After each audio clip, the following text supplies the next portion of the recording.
bet anywhere with TVG.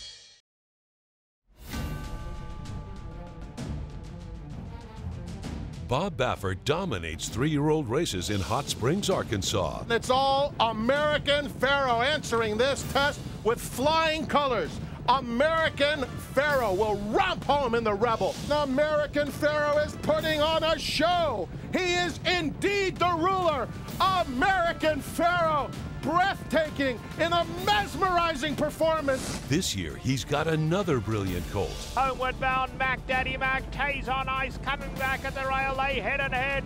Tays on ice, Mac Daddy Mac, Tays on ice to win it. Bob Baffert will look to continue his Oaklawn Park success in the $150,000 Smarty Jones Stakes, Monday on TVG.